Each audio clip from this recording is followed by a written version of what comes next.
Hey guys, स्वागत है आपका गायत्री विद्या मंदिर साक्षर के यूट्यूब चैनल पे।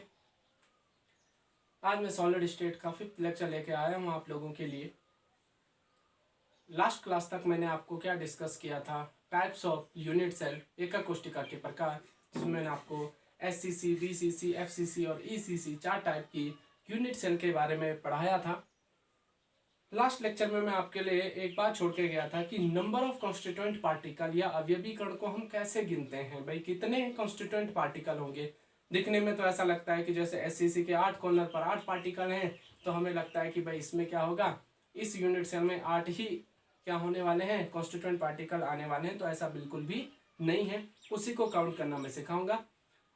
इससे पहले मैं एक और बात आपको बता देता हूँ, जिन लोगों को नोट्स चाहिए वो मेरे टेलीग्राम चैनल को ज्वाइन कीजिए। वहाँ पे PDF नोट्स पड़े हुए हैं और ओल्ड ईयर्स के क्वेश्चन पेपर भी वहाँ पर हैं, आप उनको भी पिकअप कर लीजिए वहाँ से और उनको सॉल्व करना स्टार्ट कीजिए। एकक कोशिका में अवयवी कणों की संख्या अगर हमें काउंट करनी हो तो उससे पहले हमें ये जानना जरूरी है कि कोई भी कॉन्स्टिट्यूएंट पार्टिकल जिस पोजीशन पर है यूनिट सेल में, वहां वो कितना पार्टिसिपेट कर पा रहा है। ठीक है, तो सबसे पहले हम कॉर्नर पर प्रेजेंट एक कॉन्स्टिट्यूएंट पार्टिकल की बात करते हैं। मैं आपको पहले भी बता चुका हूं, यूनिट सेल अकेले नहीं होती है, यूनिट सेल पूरे क्रिस्टल लैटिक्स में ही होती है। यानी कि यूनिट सेल जो है वो क्रिस्टल लैटिक्स का पार्ट है। ठीक है, तो अगर मैं कोई एक यूनिट सेल ले लूं, यहां पर जैसे मैं बना लूं, तो ये अकेले तो होने वाली है नहीं।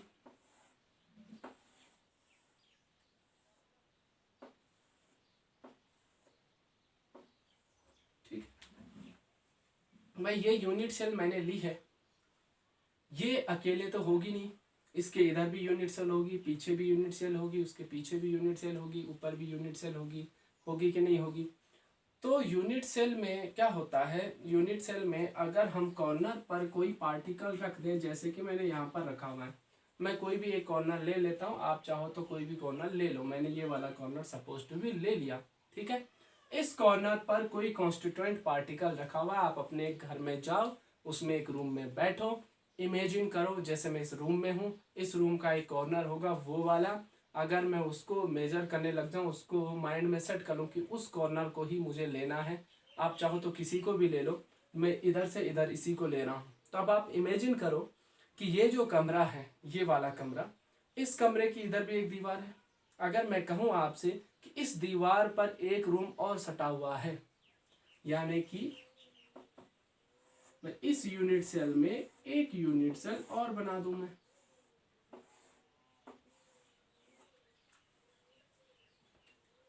तो अब मैं आपसे पूछूं कि ये जो कॉन्स्टिट्यूएंट पार्टिकल है कितने में डिवाइड हो चुका है। आप बस माइंड सेट कर लो। भाई पहले तो आपको लग रहा था कि ये इसी के साथ क्या है, जुड़ा हुआ है। ठीक है, पहले तो आपका माइंड सेट हो गया था भाई इसी के साथ जुड़ा हुआ है, ये कॉन्स्टिट्यूएंट पार्टिकल यहाँ पूरा का पूरा पार्टिसिपेशन दे रहा है। लेकिन अब आप लोगों को दिख रहा होगा कि इसके साथ भी इसका क्या हो रहा है, पार्टिसिपेशन हो रहा है। तो अब मैं कहूँ इस कॉन्स्टिट्यूएंट पार्टिकल के द्वारा इस यूनिट सेल में लिया गया पार्ट कितना होगा, 1/2 अभी तक के लिए। ठीक है, अच्छा, इस कमरे के इस दीवार के उस साइड एक रूम है। ठीक है, तो ये वाली जो दीवार है ना, ये वाली जिस पर मैंने बोर्ड लगाया, इसके पीछे भी तो एक रूम होगा। और अगर ये मतलब इस दीवार की बात करो ना, ये पीछे वाली दीवार की, तो इसके पीछे भी तो एक रूम होगा। अब इसके पीछे जो रूम होगा उसका कॉर्नर और इसका कॉर्नर एक ही है ना भाई। इसके पीछे वाले कमरे के और इस कमरे की ये दीवार जो है, ये क्या है, कॉमन है। तो इसका जो वो कॉर्नर है वो भी तो कॉमन होगा कि नहीं होगा। यानी कि मैं इसके पीछे भी एक यूनिट सेल बना सकता हूं।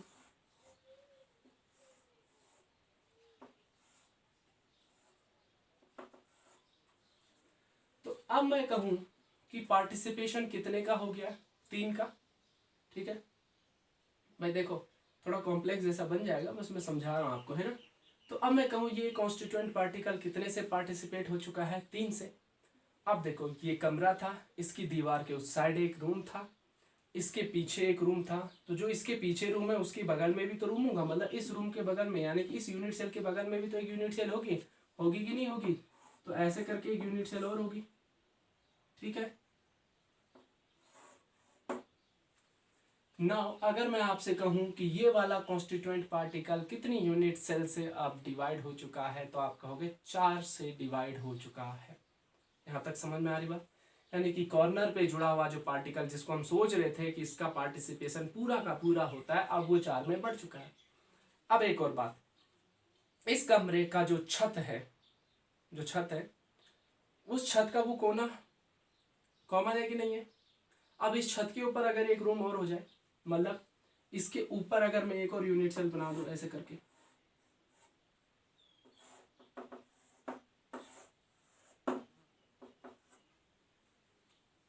बन जाएगी।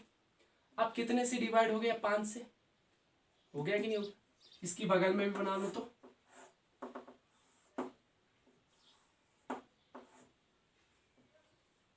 कितने से डिवाइड हो गया? 6 से।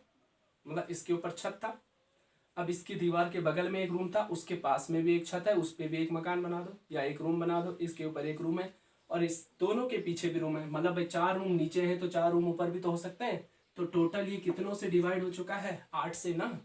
तो एक कॉन्स्टिट्यूएंट पार्टिकल जो होता है एक यूनिट सेल के कॉर्नर पर, वो टोटली अगर हम कहें तो 8 यूनिट सेल में डिवाइड होता है। यानी कि इस कॉन्स्टिट्यूएंट पार्टिकल का एक यूनिट सेल में कितना 1/8 पार्टिसिपेशन पाया जाता है। तो कॉर्नर पर रखा जो कॉन्स्टिट्यूएंट पार्टिकल होता है वो एक यूनिट सेल में 1/8 का पार्टिसिपेशन देता है। समझ में आ रही बात? यहाँ तक क्लियर हो गया? तो कॉर्नर वाला अगर मैं कहूँ कितना पार्टिसिपेट करेगा, तो आप कहोगे 1/8 पार्टिसिपेट करेगा। कॉर्नर की बात तो समझ में आ गई। अब बात करते हैं फेस पर, अगर कोई, यहाँ तक समझ रहे हो ना बात को?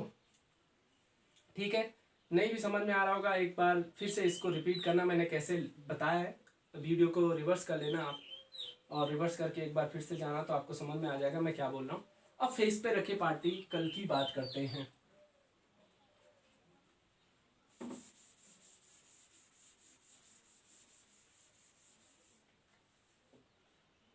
देखो इसको बिल्कुल भी रटना नहीं है, आपको सब समझ में आ जाएगा। कॉर्नर पर रखा हुआ 1/8 पार्टिसिपेशन करता है।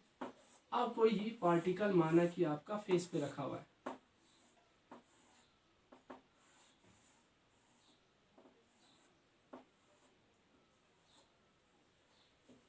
फेस के सेंटर पर, सपोज टू भी जैसे ये बोर्ड है, ठीक है, इस बोर्ड वाली एक दीवार की मैं बात कर रहा हूँ। इस दीवार की एक ईंट को मैं कॉन्स्टिट्यूएंट पार्टिकल मान लूँ, सपोज करो। तो भाई वो जो ईंट होगी जिसको मैं कॉन्स्टिट्यूएंट पार्टिकल मान रहा हूँ वो इस रूम की तो है ही है, इसके साथ इसके पीछे वाले रूम की भी होगी। होगी कि नहीं होगी? क्या इसके बगल वाले रूम की हो सकती है? नहीं हो सकती भाई। इस दीवार पे रखी हुई ईंट इसके बगल वाले रूम की नहीं हो सकती। लेकिन अगर उस दीवार पर कोई ईंट रखी गई है तो उस दीवार के साथ अटैच्ड रूम जो होगा उसका भी उस ईंट पर क्या होगा? पार्टिसिपेशन होगा। होगा कि नहीं होगा? तो मैं कह सकता हूँ एक दीवार में या एक जगह पर एक फेस पर अगर कोई कॉन्स्टिट्यूएंट पार्टिकल है तो वो बगल वाली यूनिट सेल के साथ भी क्या कर रहा होगा? पार्टिसिपेशन कर रहा होगा। कर रहा होगा कि नहीं कर रहा होगा? भाई ये रहा आपका एक फेस, इसमें रहा एक कॉन्स्टिट्यूएंट पार्टिकल ये वाला। अब इस कॉन्स्टिट्यूएंट पार्टिकल को मैं कहूँ कि ये किसके साथ पार्टिसिपेट होने वाला है? देखो फ्रंट के साथ पार्टिसिपेट होने वाला है? नहीं। बैक के साथ पार्टिसिपेट होने वाला है? नहीं। ऊपर वाले के साथ होने वाला है? नहीं। नीचे वाले के साथ होने वाला है? नहीं। लेकिन इसमें रखा गया है, इसके बगल में एक यूनिट सेल आ जाए तो बिल्कुल ये पार्टिसिपेट करेगा।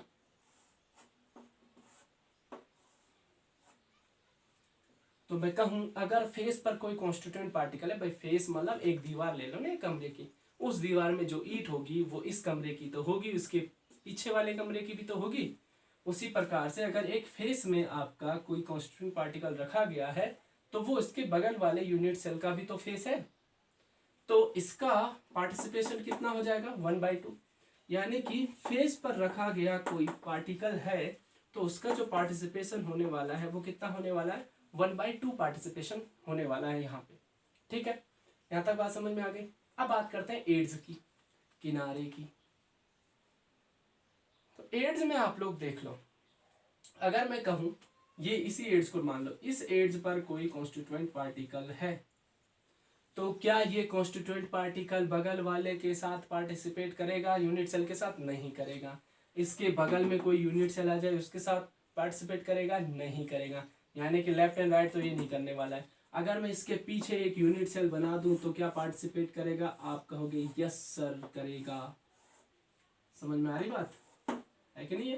भाई पीछे वाले के साथ तो करेगा ना। भाई इस कमरे का एक एड्ज ले लो, एक किनारा ले लो, इसके पीछे वाले कमरे का भी तो वो किनारा होगा ना। देखो इस फेस, ये जो दीवार जा रही है ना, ये दीवार कहाँ पे टच कर रही है? जहाँ पे टच करी इसके पीछे वाले रूम को भी इमेजिन करो। ये दोनों इस भाई ये कॉमन दीवार है ना, पीछे वाले कमरे की भी, इस वाले कमरे की भी।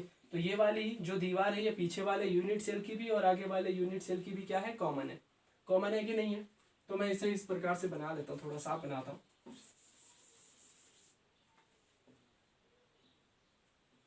ऐसा करता हूँ, इस साइड से समझाता हूँ आपको, ज़्यादा बेटर समझ में आएगा।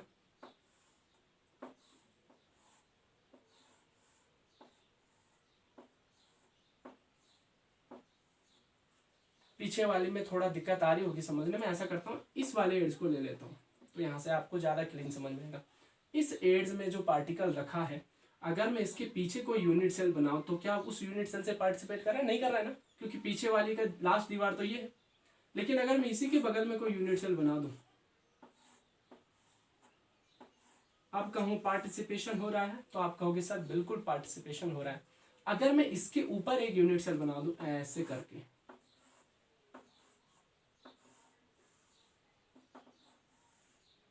मैं कहूँ क्या इस यूनिट सेल से पार्टिसिपेट कर रहा है? बिल्कुल कर रहा है। इसके पास में भी एक यूनिट सेल में अगर बना करके तैयार कर दूं, इसके साथ पार्टिसिपेट कर रहा है? बिल्कुल कर रहा है। तो देखो ये एड्स का जो पार्टिकल है वो कितनों के साथ पार्टिसिपेट करता है?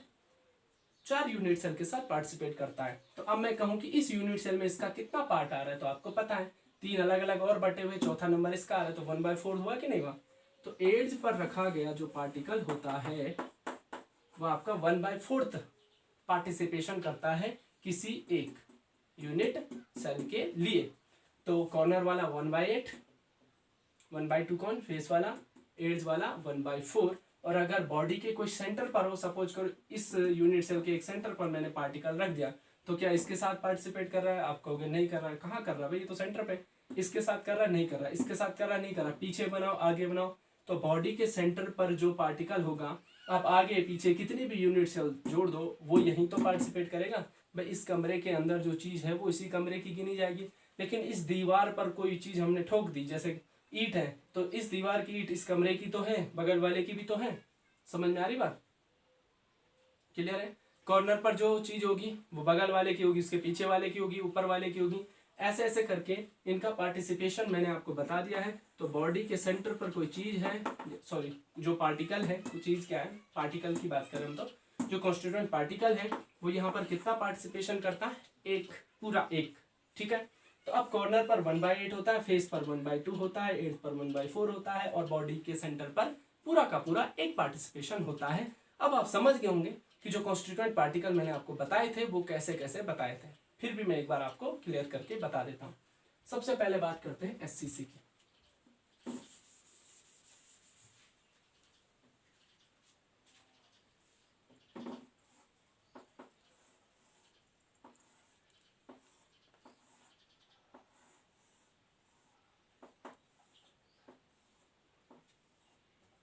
अगर मैं कहूँ ये एससीसी यूनिट सेल है, तो आप समझ जाओगे एससीसी यूनिट सेल क्या होती हैं, जिसमें कॉन्स्टिट्यूएंट पार्टिकल केवल और केवल कहाँ पर पाए जाते हैं? कॉर्नर पर। तो कितने कॉर्नर होते हैं एक यूनिट सेल के? 8। अब देखो मैंने क्या कहा था, कॉर्नर पर जो पार्टिसिपेशन होता है यूनिट सेल में किसी कॉन्स्टिट्यूएंट पार्टिकल का, वो 1/8 होता है। तो 1/8 इसका है, 1/8 इसका है, 1/8 इसका है, 1/8 इसका है, 1/8 इसका है, 1/8 इसका है, 1/8 इसका है, 1/8 इसका है। तो टोटल कितने हो गए? 8 corner into 1/8 particle is equals to 1। तो एससीसी में नंबर ऑफ कॉन्स्टिट्यूएंट पार्टिकल आपको कितना कैलकुलेट करके मिला है? 1। क्लियर हुई बात? कर लोगे? मैंने पहले भी कहा है थोड़ा रिवर्स हो जाना, क्योंकि दोबारा 3 बार 4 बार वो अपने आप रिपीट हो जाएगी। वो बातें है कि नहीं है। यहाँ पे 2-2 बार खुद भी बोले या 2 बार आप उसी वीडियो को दोबारा देखो या 3 बार देखो तो आपको सब इजीली समझ में आ जाएगा मैंने कैसे कैसे पार्टिसिपेट किया है। ठीक है, फिर भी आपको समझ में नहीं आए तो कमेंट कर लेना ईमेल आईडी में, सर ये वाला डाउट है, तो मैं आपको अगले दिन बता दूंगा जिसमें भी आपको डाउट हो। ठीक है, ईमेल आईडी वैसे भी मैं आपको दे देता हूँ। अब बात करते हैं यहाँ पे 1/8 जो पार्टिसिपेशन हो रहा था प्रत्येक पार्टिकल का यूनिट सेल में, वो आपका टोटल कितना कांस्टेंट पार्टिकल देके दे रहा है 1। तो एससीसी में अवयवी कणों की संख्या अगर आपसे पूछी जाए तो आप कहोगे कितनी होती है, 1 होती है। ठीक है, नेक्स्ट वन बीसीसी की बात करते हैं। बीसीसी में क्या होता है, बीसीसी में जो पार्टिकल होता है वो कॉर्नर पर तो होता ही होता है, और कॉर्नर के साथ साथ कहाँ पर पाया जाता है, बॉडी के सेंटर पर। तो आप समझ गए होंगे कॉर्नर पर पार्टिसिपेशन इज इक्वल टू 1/8, और 8 कॉर्नर में इंटू 1/8 करोगे तो आपका एक पार्टिकल तो कॉर्नर के लिए आ जाएगा। वो तो फिक्स है ना भाई। बीसीसी में अभी कण कॉर्नर पर होते हैं, कॉर्नर के साथ साथ बॉडी के सेंटर पर होते हैं। तो कॉर्नर के लिए 1, कॉर्नर के लिए पार्टिकल्स कितने हो जाएंगे 1, और 1 आ जाएगा आपका बॉडी के सेंटर पर। तो बॉडी के सेंटर के लिए भी आ जाएगा आपका 1। तो total number of constituent particle for BCC is equal to कितना हो जाएगा 2। बात समझ में आ रही है। अब इसी को मैं एफसीसी बना लेता हूँ, इसको हटा देता हूँ। एफसीसी के लिए गिनते हैं तो बॉडी पे तो नहीं होगा, फेस पे होगा ना।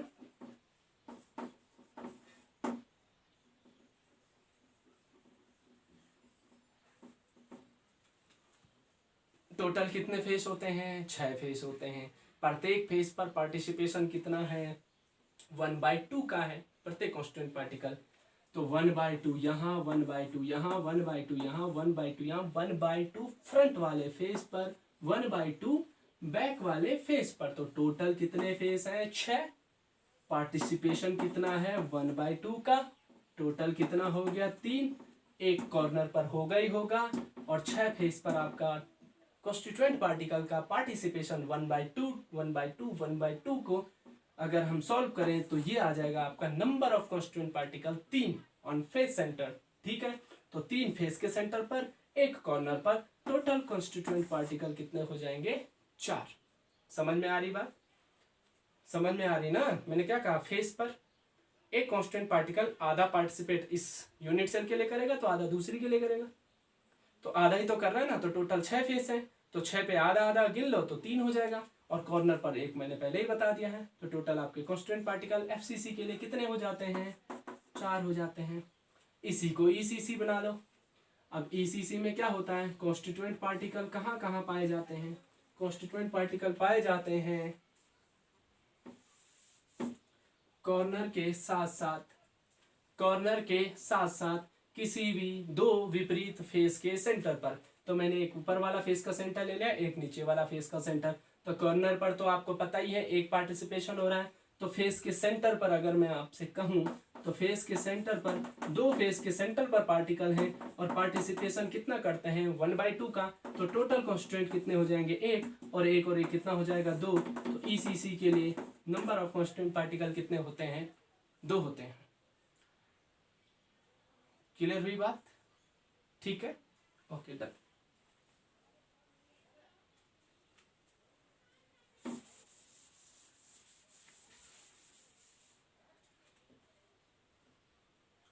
अब यहां से क्वेश्चन पूछता है कि किसी क्रिस्टलीय स्ट्रक्चर में या किसी क्रिस्टलीय संरचना में या किसी क्रिस्टलीय ठोस में ए पार्टिकल सभी फेस के सेंटर पर मौजूद है। सभी फेस के सेंटर पर क्या है, मौजूद है। यानी कि किसी क्रिस्टलीय ठोस में या किसी यूनिट सेल में कैसा भी क्वेश्चन दे सकता है, कोई एक कंस्टिट्यूएंट पार्टिकल है वो फेस के सभी सेंटर पर मौजूद है, और बी जो कांस्टेंट पार्टिकल है वो कॉर्नर के साथ साथ बॉडी के सेंटर पर भी मौजूद है। कहाँ पर है, कॉर्नर प्लस बॉडी के सेंटर पर भी मौजूद है। तो बताइए यौगिक का सूत्र क्या होगा। फॉर्मूला पूछ लेता, ए कहाँ है फेस पर, बी कहाँ है कॉर्नर प्लस बॉडी के सेंटर पर। तो अब आपको आराम से फॉर्मूला पता चल जाएगा भाई। अगर ए फेस के सेंटर पर है तो फेस के सेंटर का मतलब कितना हो जाएगा भाई, फलकों के केंद्र 6 होते हैं और प्रत्येक में कांस्टेंट पार्टिकल का पार्टिसिपेशन 1/2 होता है। तो आपको कुछ नहीं करना है, 6 × 1/2 का लेना है, ये आ जाएगा आपका 3। अब कॉर्नर पर हो जाएगा आपका 1 और बॉडी के सेंटर पर भी हो जाएगा 1, तो टोटल पार्टिकल कितने हो गए 2। तो अब मैं कहूँ इसका फॉर्मूला क्या बना, तो ये बन जाएगा A3B2। ऐसा भी क्वेश्चन पूछता है आपसे, समझ में आ रही बात। क्या बोला मैंने, फेस के सेंटर पर ए कांस्टेंट पार्टिकल है किसी भी यूनिट सेल में, और बी पार्टिकल कहाँ पर है, कॉर्नर के साथ साथ बॉडी के सेंटर पर भी है, ऑल कॉर्नर। तो ऑल कॉर्नर है, एक ही तो कांस्टेंट पार्टिकल बनेगा ना, 1/8 1/8 1/8 कैलकुलेट कर लो। और बॉडी के सेंटर पर 1, तो 1 और 1 2 आ जाएगा, तो बी की जो संख्या होगी 2 और ए की जो होगी वो 3, तो फॉर्मूला बन जाएगा आपका A3B2। ठीक है, जैसे कभी कभी ऐसा भी पूछ सकता है,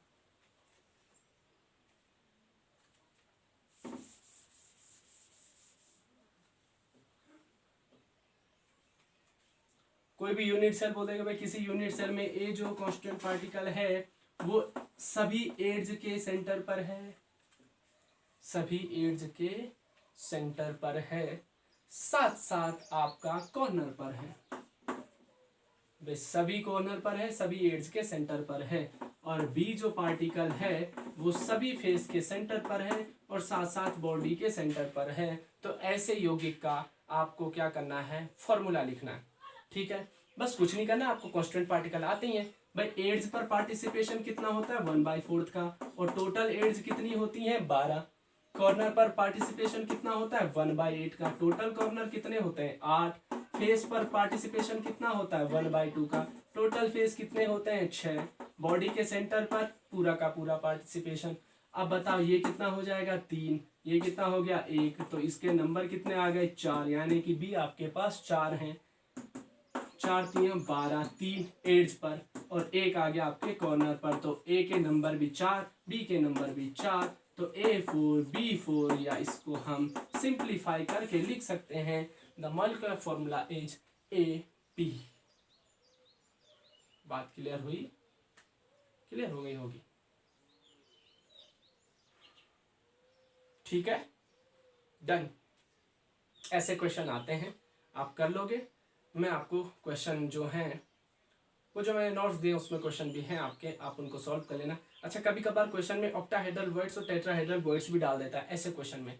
अब आप सोच रहे होंगे सर ऑक्टाहेड्रल वर्ड्स और टेट्राहेड्रल वर्ड्स तो आपने पढ़ाई नहीं है। बिल्कुल नहीं पढ़ाई है, अभी आगे जाके पढ़ाऊंगा। तो जब मैं वो चीज़ें भी पढ़ाऊंगा तो ये क्वेश्चन फिर से मैं वहाँ रिपीट करूँगा, इसमें थोड़ा ऐड कर दूंगा टेट्राहेड्रल वर्ड्स और ऑक्टाहेड्रल वर्ड्स, तो उस क्वेश्चन को करने का तरीका थोड़ा सा चेंज होगा, लेकिन सॉल्व तो ऐसे ही करना है भाई। बस ऑक्टाहेड्रल वर्ड्स और टेट्राहेड्रल वर्ड्स कितनी होती हैं यही पता होगा, इतना ही चेंज होना है ना क्वेश्चन में।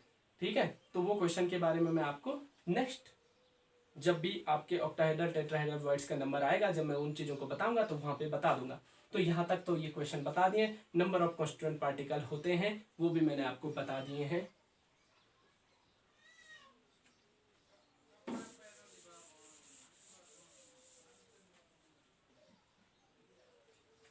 अब कोऑर्डिनेशन नंबर भी आपको जानना जरूरी है।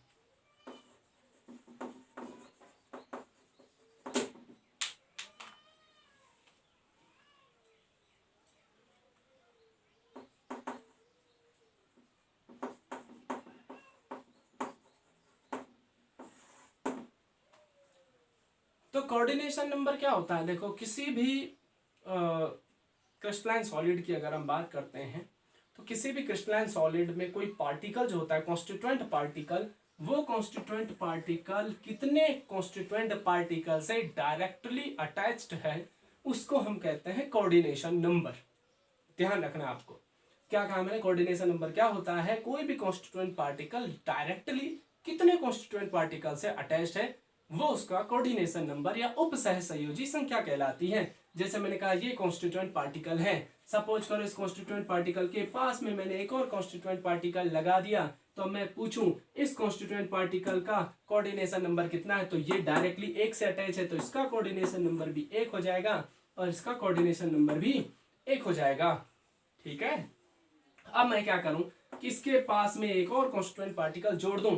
अब मैं पूछूं इस सेंटर वाले का कोऑर्डिनेशन नंबर कितना है, तो देखो एक कॉन्स्टिट्यूएंट पार्टिकल इधर जुड़ा है इससे, एक कॉन्स्टिट्यूएंट पार्टिकल इधर जुड़ा है इससे डायरेक्टली, तो इसका कोऑर्डिनेशन नंबर 2 हो जाएगा। अब मैं आपसे पूछूं कि इसका कोऑर्डिनेशन नंबर कितना होगा। अच्छा आप ये मत सोच लेना कि ये 2 से डायरेक्टली अटैच है, नहीं, ये वाला पार्टिकल केवल इससे अटैच है, इससे अटैच नहीं है डायरेक्टली, ठीक है। तो इसका कोऑर्डिनेशन नंबर 1 होगा क्योंकि ये इसी से अटैच्ड है और ये भी इसी से अटैच्ड है, इसका एक, लेकिन ये 2 अलग अलग से अटैच है, इसलिए इसका कोऑर्डिनेशन नंबर कितना हो जाएगा, 2 हो जाएगा। तो कोऑर्डिनेशन नंबर समझ गए क्या होता है, कोई भी कॉन्स्टिट्यूएंट पार्टिकल कितने कॉन्स्टिट्यूएंट पार्टिकल से डायरेक्टली अटैच है वो उसका कोऑर्डिनेशन नंबर होता है, और वही हमें यहाँ पे कैलकुलेट करना है। जैसे एससीसी के लिए आपसे पूछ लेता है भाई एससीसी का कोऑर्डिनेशन नंबर कितना होगा, ठीक है। अब एससीसी का कोऑर्डिनेशन नंबर अगर आपको ज्ञात करना है तो कैसे ज्ञात करेंगे, देखो मैं आपको बता देता हूं एससीसी होता क्या है।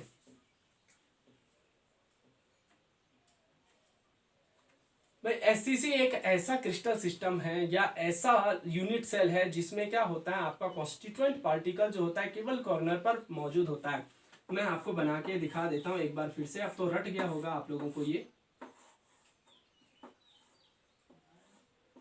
तो यहाँ पर कॉन्स्टिट्यूएंट पार्टिकल एक यहाँ होता है, एक यहाँ होता है, एक यहाँ होता है, एक यहाँ होता है, एक यहाँ, एक यहाँ, एक यहाँ और एक यहाँ। आपको जैसे लग रहा है ना कि ये कॉन्स्टिट्यूएंट पार्टिकल दूर दूर है, तो बिल्कुल गलत लग रहा है। यहाँ पर जो कॉन्स्टिट्यूएंट पार्टिकल होते हैं ये चारों के चारों ये एक दूसरे को टच कर रहे होते हैं, ये चारों के चारों एक दूसरे को टच कर रहे होते हैं, और ये नीचे के लेयर ऊपर के लेयर के साथ भी क्या होती है, टच होती है, ठीक है। कैसे, सपोज करो मैं ऊपर को नंबर दे देता हूँ 1 2 3 4, तो मैं 1 2 3 4 बनाऊं तो ये एक पार्टिकल, ये दूसरा पार्टिकल, ये तीसरा पार्टिकल और ये चौथा पार्टिकल, इसको नंबरिंग दे दूं 1 2 3 4, ये ऊपर की लेयर है। तो अब मैं आपसे पूछूं, ध्यान देना, बिल्कुल ध्यान से रखना यहाँ पे, मैं कहूं भाई coordination number of this particle, ये जो एक है, ये एक लिखा है मैंने, इसका कोऑर्डिनेशन नंबर कितना होगा, तो आप खुद देखो भाई ये किस किस से डायरेक्टली अटैच है, क्या ये 4 से डायरेक्टली अटैच है, नहीं है, बिल्कुल भी नहीं है। क्या ये 2 से डायरेक्टली अटैच है, बिल्कुल।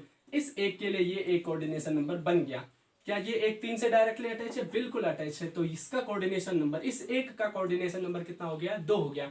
अब 2 को देखो, 2 1 और 4 से अटैच है, 3 से अटैच नहीं है, इसका भी कोऑर्डिनेशन नंबर 2 बन गया। इसका देखो 2 और 3 से अटैच है, इसका भी कोऑर्डिनेशन नंबर 2 है। इसको देखो, इसका भी कोऑर्डिनेशन नंबर 2 है। तो ऊपर ऊपर की लेयर की बात कर रहा हूं अभी, मतलब अभी मैं पूरा कोऑर्डिनेशन नंबर नहीं बताया आपको, ठीक है। ये एससीसी का मैं बताने जा रहा हूं आपको, बस मैं आपको एक जनरल आइडिया दे रहा हूं अभी स्टार्ट में। तो अभी तक अगर मैं कहूं इन सब का कोऑर्डिनेशन नंबर कितना है, 2 2 है अब तक। अब नीचे की लेयर को मैं नंबरिंग दे देता हूं 5 6 7 8, तो 5 6 7 8, ठीक है। अब देखो ये है आपका 5, ये है आपका 6, ये है 7 और ये है 8। अब मैं पूछूं इसमें प्रत्येक कॉन्स्टिट्यूएंट पार्टिकल का कोऑर्डिनेशन नंबर कितना, आप गिन लेना, सबका 2 ही आएगा। कैसे, 5 का 6 और 7 2, 8 का 6 और 7 2, 6 का 5 और 8 2, 7 का 5 और 8 है कि नहीं, ये सबका कोऑर्डिनेशन नंबर 2। अब क्या होता है, मैं ये एससीसी की बात बता रहा हूँ, एससीसी में कॉन्स्टिट्यूएंट पार्टिकल ऐसे जुड़े हुए होते हैं एक दूसरे से, ठीक है। अब मैं इस ऊपर की लेयर को उठा करके, ये इसको उठा करके सीधे इसके ऊपर रख दूं, समझ में आ रही बात क्या किया मैंने, इसको उठा करके, एक को उठा करके सीधे सीधे किसके ऊपर रख दिया है, 5 6 7 8 के ऊपर रख दिया है। तो मैं आपसे पूछूं भाई एक जो है वो किसके ऊपर आएगा, तो आप कहोगे एक जो है डायरेक्ट इसके ऊपर आएगा, ठीक है।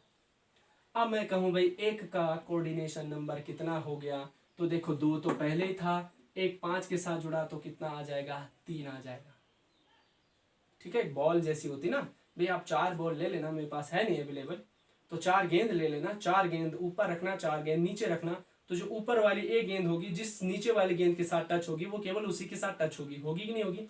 तो ये जो है ये इसके ऊपर आ जाएगा, और ये इसके ऊपर आ जाएगा, ये इसके ऊपर आ जाएगा, ये इसके ऊपर आ जाएगा। अब प्रत्येक कॉन्स्टिट्यूएंट पार्टिकल का कोऑर्डिनेशन नंबर अगर आपसे पूछा जाए तो अब तक कितना हो चुका है, 3 हो चुका है, क्लियर है। यानी कि मैं अब आपसे पूछूं भाई इस एक का कोऑर्डिनेशन नंबर कितना है, तो ये 4 से जुड़ा हुआ नहीं है। अब बस लाइनिंग देख लो, जहां जहां इसकी लाइन जा रही है ना उसी को आप एग्जैक्ट मान लो कि ये आपका कोऑर्डिनेशन नंबर है। तो इसकी लाइन किसको टच कर रही है, 2 को टच कर रही है, तो कोऑर्डिनेशन नंबर 1 ये हो गया। 3 को टच कर रही है, कोऑर्डिनेशन नंबर 2 हो गया। 5 को टच कर रही है, कोऑर्डिनेशन नंबर 3 हो गया। इसके बगल में भी तो एक यूनिट सेल होगी भाई, होगी कि नहीं होगी?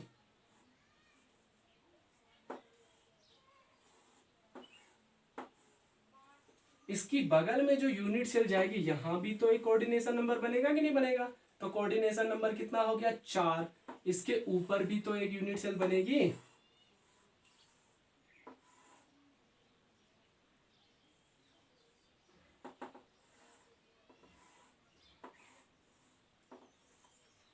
इसके ऊपर वाले यहां पर एक पार्टिकल जोड़ दो तो कोऑर्डिनेशन नंबर कितना हो गया इसका, 5। देखो ये एक वाले का कोऑर्डिनेशन नंबर गिना रहा हूं मैं, 1 यहाँ, 2 यहाँ, 3 यहाँ, 4 यहाँ, 5 यहाँ, और एक पीछे भी तो जाएगी यूनिट सेल, जाएगी कि नहीं जाएगी?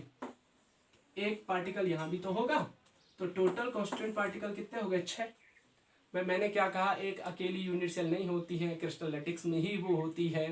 तो अगर मैं पूरा क्रिस्टलेटिक्स बनाऊं तो ये वाली यूनिट सेल का जो ये कॉर्नर है जिसका मैं कोऑर्डिनेशन नंबर गिन रहा हूँ, ये इधर के पार्टिकल से भी जुड़ी होगी, इधर के पार्टिकल से भी जुड़ी होगी। मैं एक सीधा सीधा ये कमरा है ना, इस कमरे का वो वाला कोना ले लो, तो वो कोना इस कोने से भी जुड़ा हुआ है, 1 लाइन, नीचे वाले कोने से भी जुड़ा है 2 लाइन, सामने वाले कोने से भी जुड़ा है 3 लाइन, इसके पीछे कमरा होगा तो ये कोना उधर भी जुड़ रहा होगा, 4था, ऊपर भी जाएगा 5वां, और उधर सामने भी जाएगा 6ठा। तो कोऑर्डिनेशन नंबर जो होता है एससीसी का, तो वो कितना होता है, 6 होता है।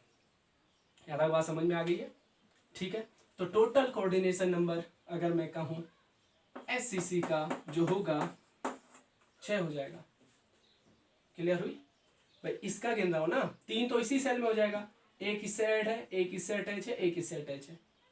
अब इसके पीछे भी तो एक यूनिट सेल जाएगी तो उससे भी अटैच होगा। इसके बगल में एक यूनिट सेल आ रही है, जैसे आ रही है, यहाँ भी अटैच है। इसके ऊपर भी एक यूनिट सेल जाएगी, इसके साथ में अटैच है। तो टोटल आप गिन लो, 6 कोऑर्डिनेशन नंबर हो जाएगा इसका। ठीक है, इसको फेयर कर देता हूँ मैं एक बार, हो सकता है आप कंफ्यूज हो जाओ 1 2 3 4 में। इसको मिटा ही देता हूँ मैं। अब देख लो भाई, ये कांस्टेंट पार्टिकल, पहला कोऑर्डिनेशन नंबर ये, दूसरा ये, तीसरा नीचे वाला, चौथा ये वाला, 5वां ये वाला, और 6ठा कोऑर्डिनेशन नंबर ये। तो एक एससीसी में कोऑर्डिनेशन नंबर कितना होता है, 6 होता है। अब मैं आपसे बात करता हूं बीसीसी के कोऑर्डिनेशन नंबर की। तो बीसीसी में जो कोऑर्डिनेशन नंबर होता है वो कैसे कैलकुलेट करते हैं? देखो बीसीसी क्या बनता है, बीसीसी ऐसे बनता है,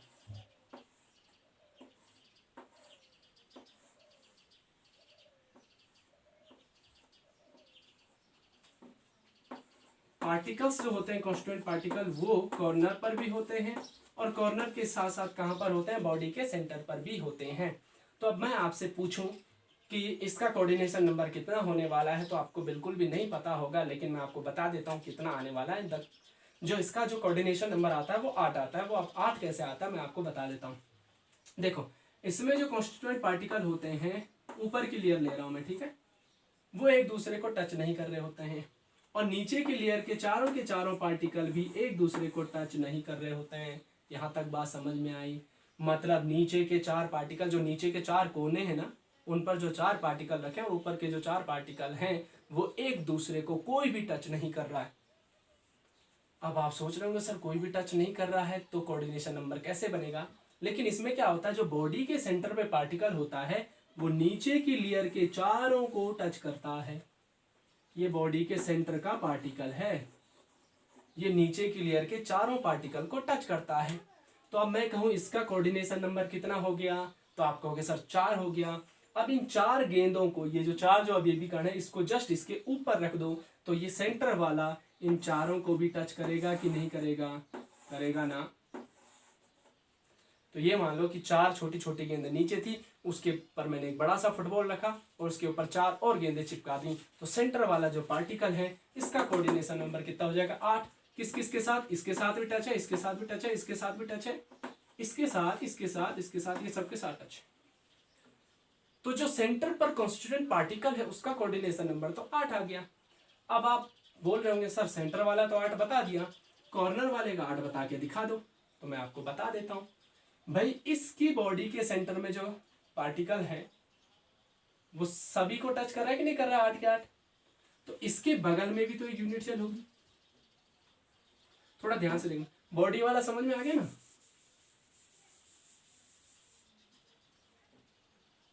इसके बगल में भी तो एक यूनिट सेल होगी।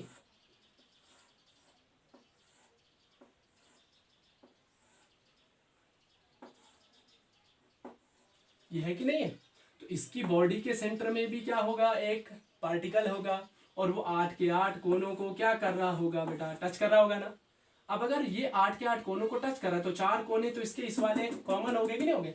पर इस यूनिट सेल के और इस यूनिट सेल के 4 जो कॉर्नर हैं वो कॉमन है कि नहीं है, तो ये इनको भी तो टच कर रहा होगा ना। तो अब मैं बोलूँ कि इस कोने वाले पार्टिकल का कोऑर्डिनेशन नंबर कितना है। तो देखो, एक तो इस वाले बॉडी के सेंटर के पार्टिकल को टच कर रहा है और एक ये इसके बॉडी के सेंटर को टच कर रहा है। कितना कोऑर्डिनेशन नंबर हो गया, 2। इसके पीछे भी तो एक यूनिट सेल आएगी, उसके बॉडी के सेंटर पे भी एक कांस्टिट्यूएंट पार्टिकल होगा जो इसको टच कर रहा होगा। Now coordination number 3। इसके पीछे है तो इसके पीछे भी होगी, उसकी बॉडी के सेंटर पे भी एक पार्टिकल होगा, वो भी इसको टच कर रहा होगा। कोऑर्डिनेशन नंबर कितना हुआ, 4। और 4 इसके ऊपर भी तो होंगी, उनके बॉडी के सेंटर पे भी तो होगा कांस्टेंट पार्टिकल, वो सब भी तो इसको टच कर रहे होंगे। भाई एक कॉर्नर पर रखा हुआ पार्टिकल कितने यूनिट सेल को टच करता है, 8 को ना। तो 8 की 8 यूनिट सेल के बॉडी के सेंटर पर जो कॉन्स्टिट्यूएंट पार्टिकल होंगे वो सारे के सारे टच कर रहे होंगे कि नहीं कर रहे होंगे, इसको कर रहे होंगे ना। तो इसका कोऑर्डिनेशन नंबर भी कितना आ जाएगा, 8। तो ऐसे ऐसे सबका कोऑर्डिनेशन नंबर कितना आ जाएगा, 8।